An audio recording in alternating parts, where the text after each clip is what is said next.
All right, well, hello to everyone here again, and hello to those on Facebook and those that will be watching online. I want to tell you a little bit about myself, and then we're going to get right into it, okay? First of all, I'm Dr. Lewis Clark. I've been in practice for 27 years, and people always ask you about all these letters behind your name. Well, I'm going to tell you what all those letters really mean, okay? It really means that you spent thousands of hours and thousands of dollars to try to learn something that's going to improve your life, and that's what I'm going to share with you today. I am and have been a chiropractor in the state of Texas for over 27 years. I'm also board certified in integrated medicine. I'm also a certified wellness practitioner and a certified gluten practitioner, which is going to be important in one aspect of thyroid problems, okay? So what we're going to do tonight is we're going to cover a natural, Jessica, can I have you for a second? We're going to cover a natural approach to dealing with thyroid problems. And we're going to go through labs, and I'm going to have her, hey, I need this to work, okay? So if you make that change for me. We're going to go through natural solutions to thyroid problems, and we're going to help you understand the labs, okay? So how many people here have ever gone to the doctor, had their blood work done, and you don't feel good, and then the doctor comes back and says everything is normal on your blood test, right? Okay, right? And then that continues on, and then eventually, you know what ends up happening, right? It's like, okay, well, it must be because you're depressed, and so now here's a Prozac, or, you know, or here's something, some other antidepressant, right? So very frustrating. So we're going to go through why that happens, okay? And there's two reasons. Basically, the proper labs not being done and the proper numbers not being looked at, all right?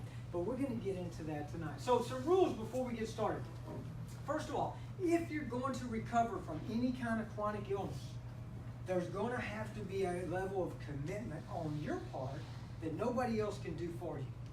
If you're looking to your doctor, to your insurance company, to your government, to anybody else to try to help you in this respect, you're not going to get what you're looking for. Unfortunately, the level of health care in America right now is extremely low. I'll give you an example.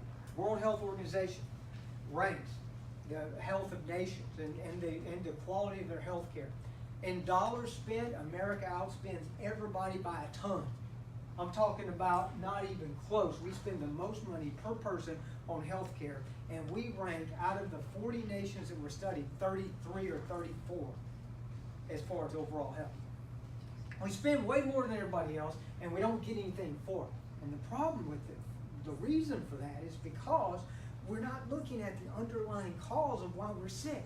And we're not dealing with what we need to do and change in order to get well. We're just treating symptoms with drugs for the most part.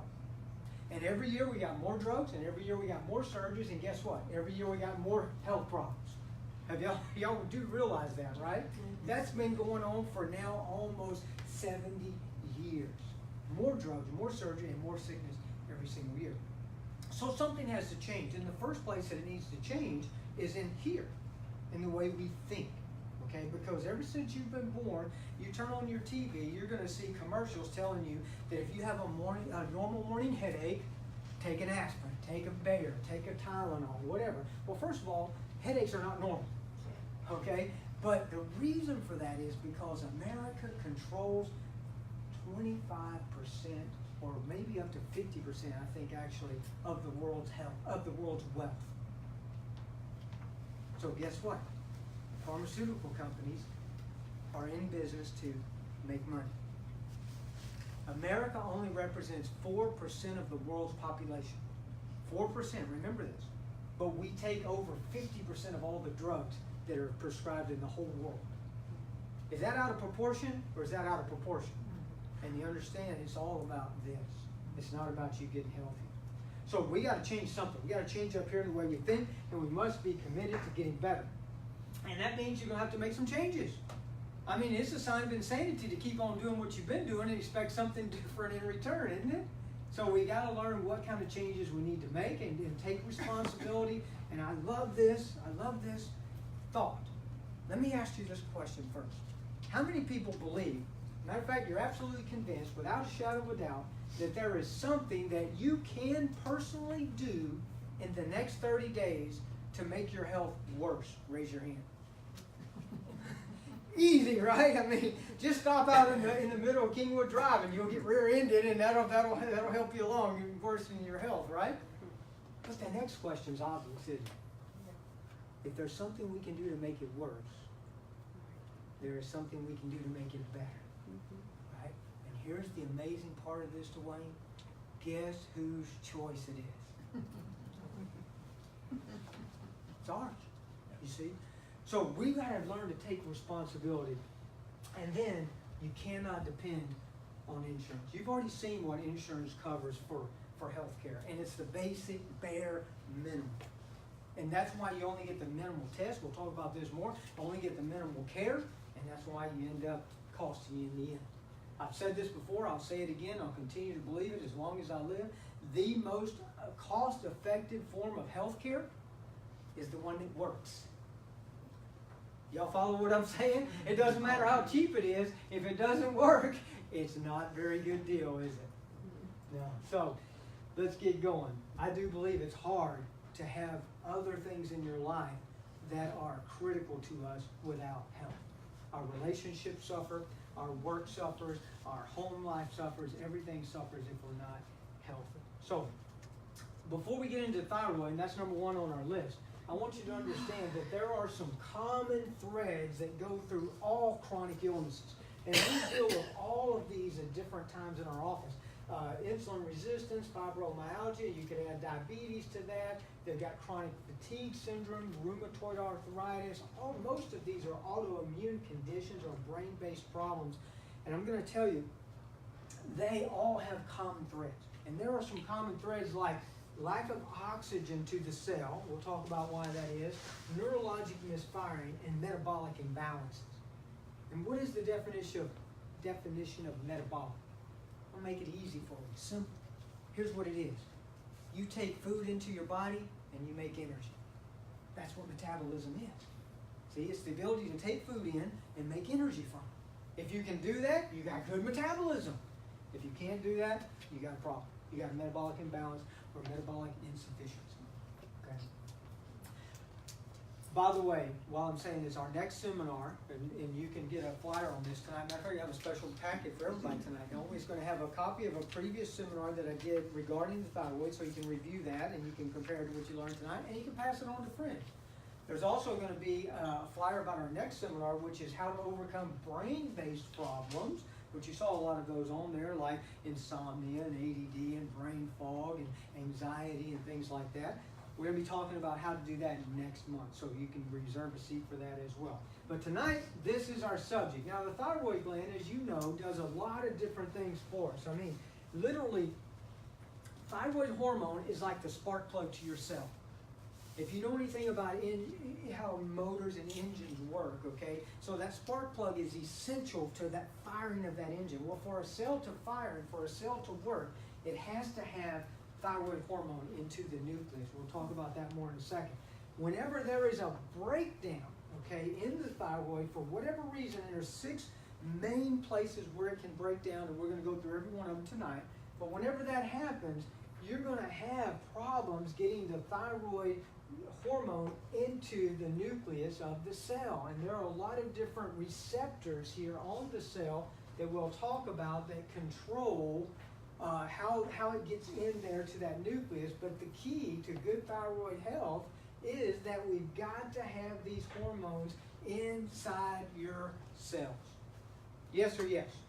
Yes. Y'all with me? Y'all following me? Okay. All right. So, let's go through some symptoms here. If you don't get enough thyroid into the cell, that's called hypothyroidism, okay? But let me say this.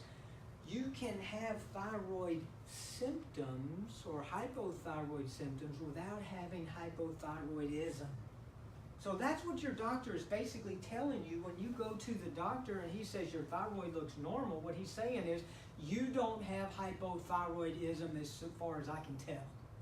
But it doesn't mean you don't have low thyroid function or that you don't have hypothyroid symptoms because you're not getting the hormone into the cell. Okay? So please understand there's a difference between what we might call low thyroid function and hypothyroidism, which is actually now has gone to a level of damage that now is classified as a disease And guess what? You're going to end up on hormone if that's the case. And if that's the case, I'm going to be honest with you, being on hormone is not the worst thing in the world. But being on hormone and still not feeling any better and still getting more damage, that's a bad deal, right? Okay, so we don't want that for sure. So look at some of the most common symptoms. Y'all know a lot of these already. You know why. We have poor metabolism. We're not going to have good energy. We're not going to be able to maintain our weight. This is the two most common things that I see is depression, constipation, and brain fog. Okay, but you may not have known muscle cramps and coldness, of course. Those are problems as well. Poor circulation. Why coldness? Because you can't turn up the metabolism on your cells. So you can't make heat then to keep you warm. And then you got the skin issues and you got digestion. Of course, you know about hair, swelling, and then this is a huge one right here. Because here's one.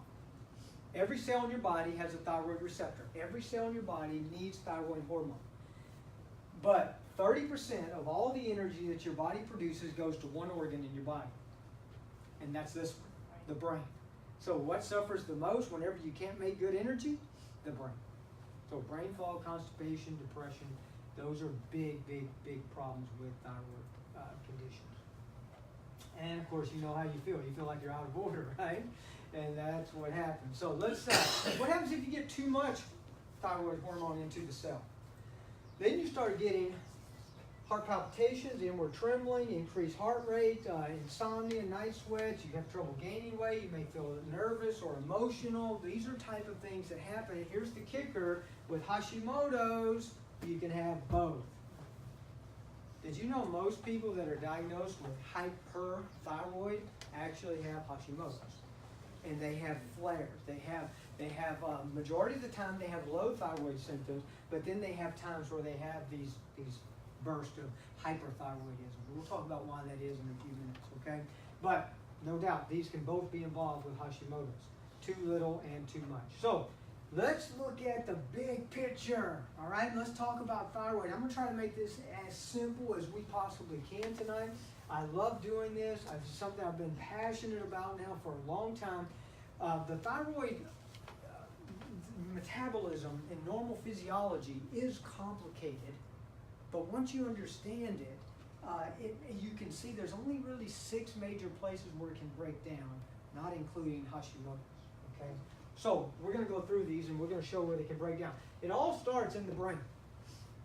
So in other words, there is a hormone, and by the way, if you want to see if your doctor knows what he's talking about and if he's qualified to even be your doctor, then ask him, what is the hormone that turns on the pituitary gland to secrete TSH? Because if you go and get your thyroid tested, they're always going to run one lab, and that's TSH, okay? But TSH actually is produced in the pituitary gland, but there's another hormone that actually turns on the pituitary gland to make TSH, and that is TRH, which is called thyroid-releasing hormone, or thyroxine-releasing hormone. So if you don't have the brain, the hypothalamus in particular, secreting TRH to turn on the pituitary gland, then you don't have TSH production. So one place where it can go wrong is there's 2 places in the brain where it actually can go wrong. So you may not have a thyroid problem, you may have a brain-based problem that's contributing to why you have hypothyroid symptoms. Okay, now, after the pituitary gland produces what we commonly know is tested for, which is TSH, thyroid-stimulating hormone. That goes to the thyroid gland, and what does it do? It causes the thyroid gland to produce hormone. And this is where the TPO antibody is involved, because this antibody actually attaches the iodine onto the thyroxine. And there are 2 hormones that are made in the thyroid gland. What are they? Do you know? There's some they're common. They're occasionally tested for. T3 and T4. That's exactly right. What's the difference? Well, one has 3 iodines and one has 4 iodines. Okay, now what's made in the thyroid gland? 93% is T4 and 97% is T3. Okay? So guess which one's the active form of the hormone? What do you think? Yeah, that's what you would think, but it's T3. T3. T4 is too big to get into the cell, to go into the membrane. So it has to become T3. So guess what that means? There's a couple of steps that need to happen before we can even get to the cell. Number one, we've got to get it converted from T4 to T3, but before we can even convert it, we've got to transport it. And to get it through the blood, you need a binding globulin or a protein. So we have TBG, which is a thyroid binding globulin, which actually attaches to the hormone and carries it to where it can be converted. And where's the two places where it's converted at? The liver and the gut. 60% of your T4 is converted in your liver. So, do you have a T4 problem, or do you have a T3 problem, or do you have a TSH problem? Well, you have no idea because they've never tested all three of those before on you. And even if they did, the treatment wouldn't change. And therein lies the problem. You understand? You know why medical doctors don't run more tests than just TSH and sometimes T4? Two reasons. Number one, insurance doesn't cover it. Number two, it wouldn't change their treatment. Because what they're going to do is give you levothyroxine or they're not. Now, they may change your hormone somewhere along the way, but the treatment is always the same. You get the hormone or you don't, and that's it. It's unilateral. They're doing the same thing since 1960. I call this 8-track record player mentality, okay? In other words, 8-tracks were really cool in the 70s, right, okay? Not so cool today, right? We got MP3, MP4, we got all kinds of things today that kind of have, I don't know if any of y'all can play an 8-track, but I can't play one anymore, right? No. Some of you don't even know what they are. Some young, okay? But so the liver, the gut, and then there's 20% that's not used, and it's converted in other places. And then lastly, we have to get it into the cell. We're going to look at where all these places break down. But let me go back here for a second. So if you have a brain-based problem, guess what other things will be affected? The adrenal glands are commonly associated with thyroid problems. These two typically go together. But also sex hormones. So for ladies, like estrogen, progesterone, testosterone. For men, mainly testosterone, okay? But they can also have estrogen problems as well. There's a whole bunch of reasons for that. And all of this stuff, and even growth hormone and repair of tissue can be affected if you have a brain-based problem, not just thyroid. So very simply, this is what we got. We got TRH working on the pituitary gland to secrete TSH, and then the TSH is going to work on the thyroid gland to produce T3 and T4, and that's where, if we have an autoimmune condition, that's where that's going to occur. And remember that 93% is T4, only 7% is T3, and T3 is the active form. So now, guess where it's going to have to go? To the liver and to the gut. And so it's going to have to jump on this protein binding globulin called TBG, right? 60% going to the liver for conversion. And what happens in there is there's an enzyme that takes the iodine off. So now instead of 4 iodine, you've only got 3. And then it can go into the cell. Now it becomes the active form. There's a couple other things that are very important about this. I want to show you something here, okay? So when it comes into the liver, and we have the conversion that happens, okay, and it goes to T3, now it's the active form, okay? But now, guess what? It still has to get to the cell. So it has to get back on the TBG, has to go through circulation, get to the area where somehow, by only God understands, it gets off of the TBG and it becomes what's called free. So you know about T3, you know free, T4 free. So you have free hormones and you have bound hormones, or what they call total hormones. Guess how much of the hormone is free? What percentage of the hormone do you think is free versus what is bound to a globulin or bound to a protein? When it's on the protein, it can't go into the cell. 90-something% is bound. Very little is free. Because what happens when it becomes free, it doesn't float around in the bloodstream, it gets into the tissue. So when you run a free hormone, you're only getting a very small percentage of overall hormone. So if you run that alone, you really don't have a good picture of what's going on. You need both. So, but then it can be, when it's free, it can then get off and it can go in through the thyroid receptor and get into the nucleus of the cell, the brain of the cell, and then and only then can you actually have a cell that can fire normally. Okay? There's a lot of places you see that things can go wrong. And you cannot tell that from just running TSH or just running T4. You cannot possibly know what's going on because of that. So the key ultimately is you've got to get that in there. But guess what? The key to knowing what to do, the key to success or failure is going to be in the proper blood test. I agree with Dr. Tatis Karazi. And by the way, somebody in here said that, they said that they went to the doctor and they don't feel good, but the doctor says their labs are normal, right? Yeah. And Dr. Tatis wrote a whole book about that, and it's called Why Do I Still Have Thyroid Symptoms When My Labs Are Normal? By the way, you're not alone if you're like that. There are literally millions of people in that boat. But the key is running the right test and looking at the right numbers. This is what we're going to get into right now. So this is what's called the typical lab range.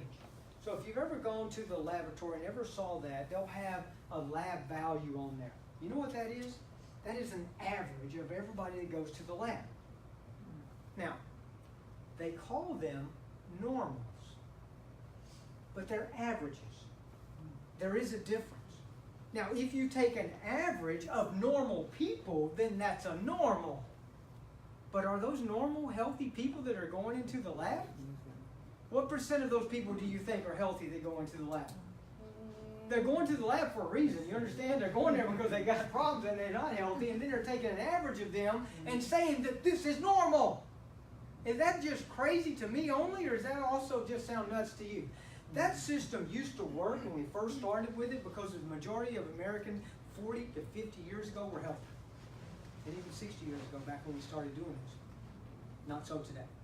Not so today. So we have these wide values that they consider to be normal that are merely just averages. And so then you've got the abnormal lows and the abnormal highs. So now if you go super high, you go above this on your TSH, they say you have hypothyroidism.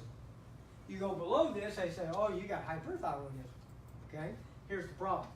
Here's where healthy people go, right here. You see this? So what about this gray section? What does the doc say when you go in there? Yeah, it says everything's normal in your labs. Let me give you some Prozac. I don't know why you got brain fog. I don't know why you got depression. I don't know why you can't sleep. I don't know why you're getting that heart palpitations at night. Maybe you need some blood pressure drugs or something else. You see, you need some arrhythmia drugs. But the problem is, see, you've got this here where you don't feel good, but you don't have a disease yet, and the doctor says everything's normal. Give you a perfect example of this, okay? I think I have this slide coming up. I don't want to jump the gun on it, but I'll show you how this happened with one of my patients in particular just not that long ago. But the bottom line is you still feel sick even though the doc says the labs are normal. Do you now get an idea of why even if they run the right labs, you still don't necessarily get the right answers? Because we're not looking at the right numbers. And that's a system-wide, unless you go to a functional doctor that looks at optimal numbers, which have been established by the American Endocrine Society, you will not know what healthy numbers are. Because everybody's, and by the way, it changes from lab to lab. Did you know that, Jaime, you could have a hypothyroidism here in Kingwood, and then you can move to Dallas, and their lab might be different, and you might be completely healed. Now they say, oh, you don't have it anymore. But nothing changed except for you went to a different lab. Now that sure doesn't make any sense. So what does this really mean? Well, it means that you're still sick here. You just don't have a disease, and it's not too late, number one. Because if you get out here, you're probably going to be on hormone. And again, I say that's not the end of the world. But wouldn't it be better to catch it here? I'll show you the difference in what is called conventional care and what's called functional care. But let me share this with you first. So in the area right now, the ranges, depending on the lab, can go anywhere from 0.3 to 5.5. So if a person comes in with a 4.2 on their TSH, guess what they say? Normal, right? But look at the optimal numbers. 1.8 to 3.0. So is it really normal? No, it just means you don't have a disease yet. I have a patient that I dealt with, and she went through 3 or 4 years with her doctor, started out like a 4.0, 4.5, 4.8, kept saying, we don't know what's wrong with you, but it's not your thyroid, we don't know why you have any symptoms, not your thyroid, maybe you're depressed, take something for that. And then all of a sudden, magically, the 4th or 5th year, she shows up and runs it, and it jumps up into the 5s, and they say, you got hypothyroidism now. Interesting, huh? Neglect. You see, when you don't know, you just keep blaming it on something else. Like, hey, you know what? You just need to get more exercise. Or, you know what? Maybe you're just lazy. You know, maybe you're depressed. You got all kinds of excuses. Maybe it's in your head. Bottom line is, maybe your doctor's missing. So, Typical thyroid test, we already went through this, is TSH, sometimes T4. This is what we said earlier. If you just stick to the conventional health care, you get minimal information, minimal tests, minimal treatment, and guess what? Minimal cost, but in the end, it ends up costing you. You end up paying for it with your health. And ultimately, the sicker you get, the more expensive it gets. So this could be a problem for a lot of people. They're waiting to see what their insurance is going to do, and they're not going to do what's necessary. I don't know if this slide will show up, but conventional medicine, functional medicine, we've talked about the difference. This is looking for prescribing drugs after disease is already manifest. Functional is catching it before the disease and using natural and nutritional treatments to prevent it. And the difference in that is literally night and day. It's not the same model at all.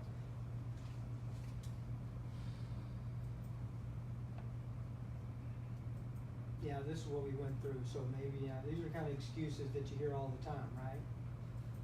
And I agree with this. I think your doc sometimes misses it. All right, so let's get into some things that we do here in our office to turn these type of conditions around, okay? And I'm going to say these are the kind of things I think that really make us different than most of the doctors that you've seen in the past. Number one, we use natural, metabolic, and neurologic treatments, and it needs both. Metabolic, we've already said, is your ability to produce energy. So that means that your organs and systems have to be working well, and neurologic means that your brain is turning on the organs and system as it's supposed to. And the communication between the brain and the body is good. To know about those things, there's going to be two types of complete testing that need to be done. Number one is thyroid function.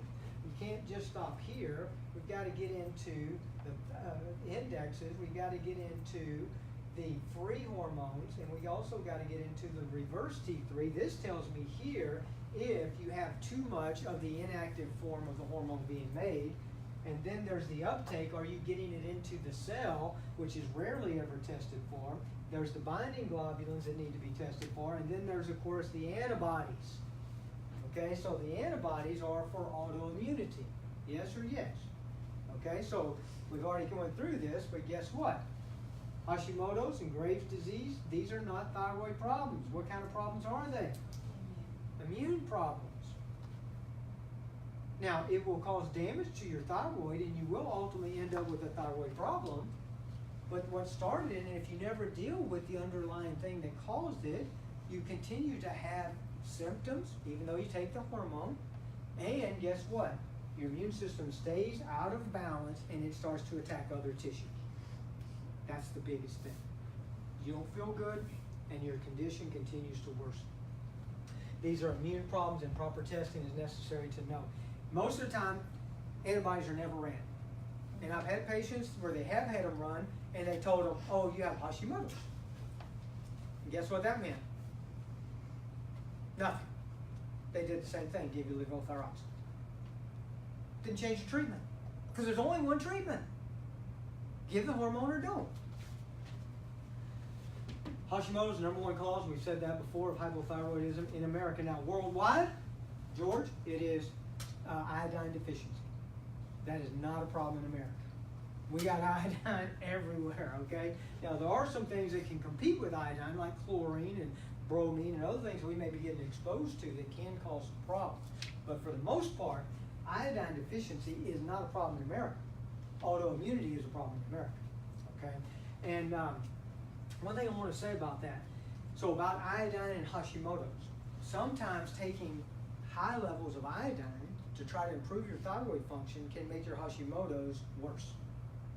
Because remember, at the iodine and the enzyme that deals with the iodine is where the attack is.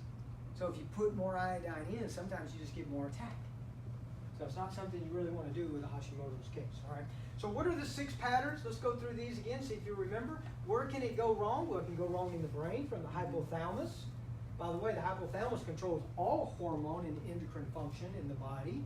So therefore, you might have other hormone problems as well, right? It can go wrong in the pituitary gland. If this happened, what would our TSH levels look like? Would they go high or would they go low? Typically, they go low. So your doc might say either one, you got Graves' disease or some type of hypothyroidism, or he might say it's normal. Thyroid gland can be bad. This is only one of the places. And by the way, the ones that actually do better on the hormone and feel better is because this is the problem. The thyroid is not working for whatever reason, and it's not Hashimoto. Okay? This is the only one of the group that actually feel better taking the hormone. Although it may be necessary in every case, but you won't feel better because there's other problems. Does that make sense? Then we've got, of course, we got the whole binding globulin problem. That could be where it could break down. Could be the conversion. How would you know if the conversion was the problem? You would have to look at the hormones. You'd have to look at T4 and T3. Okay, so if it's in the conversion, if there's a problem with your liver or a problem with your gut, and you can't convert it, then what's your lab going to look like? What's T4 going to be? Probably normal. But what's T3 going to be? Low, because you can't convert it. And so you got hypothyroid symptoms, and because your T3 never got ran, your doc says your labs look normal. See the problem? Now, in the gut, there's some things that are necessary for good conversion to happen. Well, number one, you need good liver function. Number two, you need good gut function. In your gut, three things in particular have to be present in order to convert your thyroid hormone. Number one is probiotics. In fact, you've been in my seminar before. You heard me talk about the importance of probiotics and how deficient they are in our diet today. Number two, you've got to have hydrochloric acid. And this is another big problem in America. There's a lot of deficiency in digestive juice, especially hydrochloric acid. And then lastly, you need sulfur, okay? And so, we don't eat as many sulfur-type-based foods as we should. But those are things that are necessary for a good conversion. And then once it's converted, it's got to get to the cell, and the receptor has to take it in. So, what would affect the receptor on the cell to prevent thyroid hormone from going in? Adrenal function, inflammation, blood sugar problems like insulin resistance or diabetes. Okay, hormone issues can be a problem. So guess what? Everything else, your thyroid numbers are all normal. By the way, when you've got this problem here, and this is where the breakdown is, your labs literally are normal. Because everything in your blood looks good, but nothing's getting into the cell, or not enough's getting into the cell. You see? So yeah, with that one, you can have perfectly normal labs and still not be. But most of the time, if you run that reverse T3, you're going to see it and pick it up. Plus, if you run your other things, and you look at inflammation, you look at blood sugar, you look for anemias, and you look for stuff like that, you're going to find out where the problem's coming from. But if you don't run all that, you probably missed that one. Great. All right. That was a quick overview. Okay, so we're going to go back and just review this. Free, the key, I remember always is free T3 has to get into the cell. If that doesn't happen, nothing's good. How do we handle these things? Well, number one, you got to dig till you find out what the problem is. And then you got to take the appropriate treatment. This is where neurologic care comes. By the way, for an autoimmune condition, you know you have two sides of your brain, right? You have left brain, right brain. Concerning your immune system, your left brain is your gas pedal. Your right brain is your brake. So what is the problem then with autoimmunity? Means the right brain is weak and the brake is off. And your immune system has no regulator and it starts attacking things it shouldn't attack. You've got to have balance between the hemispheres from side to side. This is one of the things that we do with functional neurology is we look at the brain function to see if it's balanced. We look at areas like the temporal lobe, which is closely related to the hypothalamus, which then is going to have, going to produce and control your hormone levels, including thyroid hormone. Okay, so first you got to know what's going on with the brain, and the brain has to have two things. It has to have fuel, so it has to have oxygen, and it has to have glucose and nutrients. And of course, it's got to have activation. And so, one of the things with thyroid hormone is how much, with thyroid problems, how much exercise should you do? Because if you do too much, you fatigue your body and you end up worse. But if you don't do any, you're probably not activating the brain enough, and then you don't get the proper response. Both are important, okay? Along with looking at the proper labs and everything else that we've talked about. So, hey, here's the good news. There's a light at the end of the tunnel. And it's not a train, it's called hope, okay? You know, it's like, oh man, what is it? No, it's actually called hope, you know, and I know a lot of people, unfortunately, come to our office, have lost some hope, and that's a sad thing, you know, and I understand why you get frustrated, sometimes you give up. But doing nothing is not an option in my opinion, because your condition will not get better on its own. It will get worse with time until you find and solve the underlying problem. So here's the 5 key questions, okay? How do you rate your desire to get better? You know, if it's not a 10, yeah, if it's not a 10, you're probably not sick enough yet. I'm just being honest. Because here's why. And it's going to be up here. But you have to change. Now, you need somebody to help you know what to change and how to change. But you must be willing to change and say, yes, I'm committed to making the right changes as long as I'm seeing the right results. And let me tell you something. If somebody can't, in other words, how many people that are in here that have thyroid condition have been seeing your doctor for more than a year? Raise your hand. Right? Okay. Most people, when I do this, they've been seeing their doctors for 5 years, 10 years, and guess what? They still don't feel any better. You know what I know? I can tell you 100% without a shadow of a doubt. Guess what? Your insurance company is paying for it, because there's no way you would reach into your pocket and pay a doctor that hadn't made you better in 5 or 10 years. And if you do, well then we need to do some neurologic testing on you, okay? Because that's crazy. I mean, honestly, you need to be able to see a big difference in a few weeks, not even a few months. If you work with us and we do the right things and we don't see improvement within 6 to 8 weeks, then I've got to find out more. I've got to go back and restart. I've got to get you to somebody else that's smarter than me, because I can't. You should not have to wait months to feel better, even if you've had a condition for years. Now, I don't mean that it's healed or it's completely reversed. I don't mean that. That takes time to re-establish damage, okay, and to rehabilitate the body. But you should be able to notice a difference within just a few weeks. And if you're not, then something is wrong.